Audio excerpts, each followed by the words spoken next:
Breaking Jain news. जब आचार्य श्री थे तो हम उनकी विनय करते थे। अब आचार्य श्री के नहीं रहने पर हम परोक्ष विनय कैसे क्या करते हैं, ये हमको सोचना विचारणी प्रश्न है। आचार्य श्री को गुरु महाराज का अपने ज्ञान से हमारे समय नहीं मिला, 4-5 साल मिला, लेकिन बाकी उन्होंने पूरा 52 साल उन्होंने परोक्ष विनय कितनी की, हम सब आपने देखा जाना होगा। एक संस्मरण जो काफी प्रचलन में है वो आपको बताना चाहते हैं कि डोंगरगढ़ की बात है, गर्मी की बात है, संयम स्वर्ण महोत्सव 2017 की बात है। और उस समय आचार्य महाराज जी ने गर्मी के समय केस लॉन्च किया, मई की बात है, जिनमें कोई भी व्रती नहीं करवाई। और दूसरे दिन पाड़ना थी सुबह, और वह शुद्धि करके जंगला से लड़ करके संत निवास के प्रथम मंजिल में जो बरांडा होता वहां पर आकर के विराजमान हो गए। व्रती ने निवेदन किया, महाराज जी थे नीरज सागर जी, निर्भीक सागर जी और जो भी निराम सागर जी महाराज होते, आचार्य नहीं कदम कोई व्रती नहीं करवानी है, शांति से बैठना है, ऐसा उनका निवेदन था। और संयोग से उस दिन हमने उपास कर लिया था जिस दिन आचार्य ने केस किए थे, क्योंकि महापुरुष कोई काम करते हैं साथ में अपनी साथ में कर लो तो धक्का में अपना भी काम आसानी से हो जाता है। अब महाराज जी ने, मैं नीचे बैठा था तलगा मतलब जो ग्राउंड फ्लोर में, तो वहां से महाराज जी ने खबर की कि महाराज जी आप आ जाइए, शायद आचार्य श्री व्रती करवा लें। हमने कहा ऐसा तो नहीं कि लड़ैया बार बार खीर नहीं खाती, ऐसा कहावत है ना।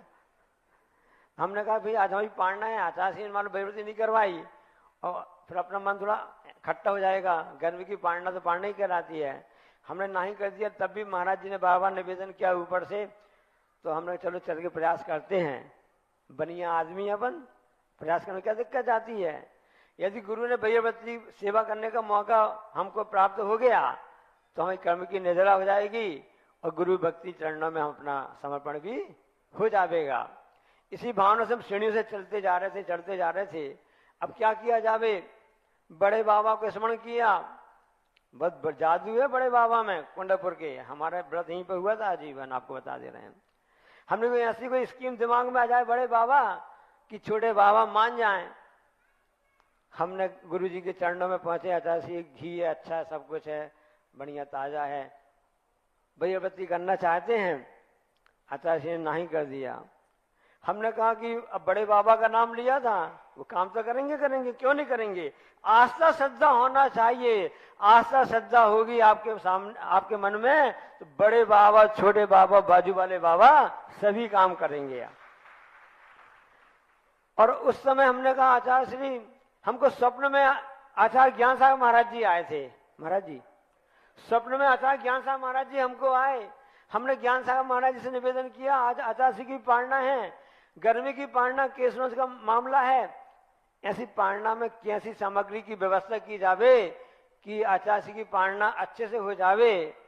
तब आचार्य ज्ञान साहब महाराज जी ने हमसे कहा कि सुनो, अभी पाड़ना तो 9:30 बजे होगी, अभी तो 7 ही बजा है, ये ताजा घी ले जाओ और आचार्य श्री के सिर में घी लगा दो, क्योंकि उन्होंने केसनोज किए हैं। अब बताइए आचार्य श्री ने क्या बात हमारी स्वीकार कर ली होगी। उन्होंने, आचार्य श्री ने हमारी अपील भी खारिज कर दी, तब भी नहीं कर दिया आचार्य श्री की नहीं, हमको व्रती नहीं करवाना है।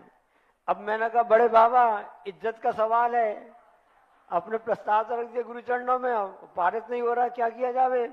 आपका प्रस्ताव पारित हो गया क्या, कमेटी वालों का, जमुई वालों का, हुआ नहीं हुआ, चल रही प्रक्रिया चल रही है। तो फिर हमने कहा आचार्य श्री मैं बड़ा धर्म संकट में हूं।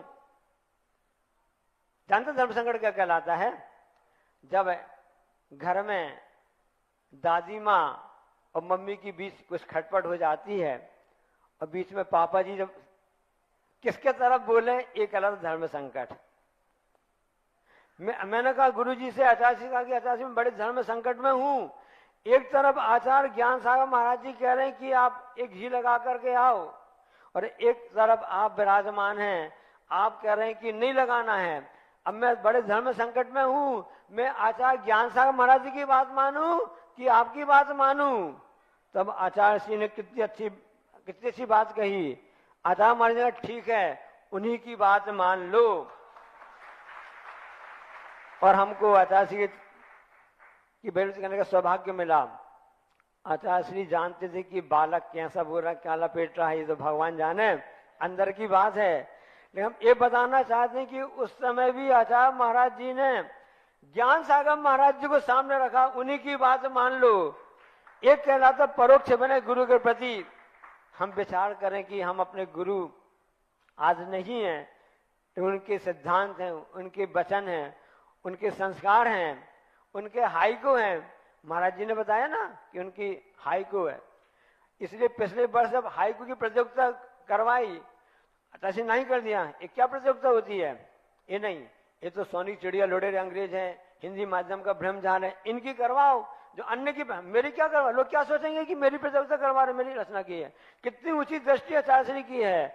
लोग क्या कहेंगे कि महाराज जी, आचार्य श्री अपने महाराज से अपना काम करवाते हैं। इतना संकोच था आचार्य श्री को। तब भी आपको बता दें, उस समय आचार्य श्री की हाइकू प्रतियोगिता में वेबसाइट अपनी www.विदेश.गुरु में 8000 लोगों ने, पूरे देश विदेश लोगों से भाग लिया था। हाइकू एक आचार्य महाराज जी का है, जिसमें उजाले में हैं, उजाला करते हैं, गुरु को बंधु। जो हमेशा आचार्य महाराज जी अपने गुरु ज्ञान सागर महाराज जी को हमेशा अपने हृदय में रखते थे। और जब पूज्य निरापक मुनि सुधा सागर महाराज जी का राजस्थान में प्रवेश हुआ, 1994-95 की बात है, उन्होंने सोचा यहाँ पर तो पूरे राजस्थान वाले क्या समझेंगे, क्या बात करेंगे, विद्यासागर क्या जानेंगे। तो उस समय विद्यासागर महाराज जी को हाईलाइट करने के लिए सुधा सागर महाराज जी ने सबसे पहले ज्ञान सागर महाराज जी सामने रखा।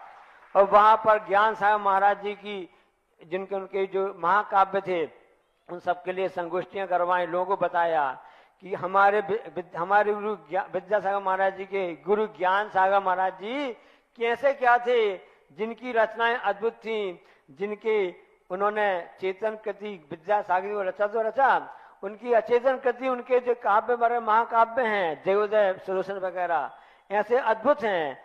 इन सबको हाईलाइट करने का यदि किसी को श्रेय जाता है तो मुनि पुंगव श्री सुधा सागर महाराज जी को जाता है, जिन्होंने आचार्य ज्ञान सागर महाराज जी की ऐसी महिमा बता करके पूरी राजस्थानी, पूरे विश्व में, भारत में संगोष्ठी की आयोजन किया है।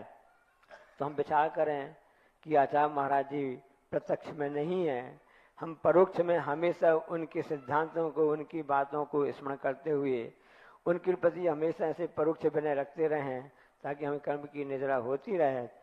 जो साहस उन्होंने किया है, मरण को प्राप्त किया है, समाधि मरण को, हम भी उसको प्राप्त करें। बोले अहिंसा परमो धर्म की।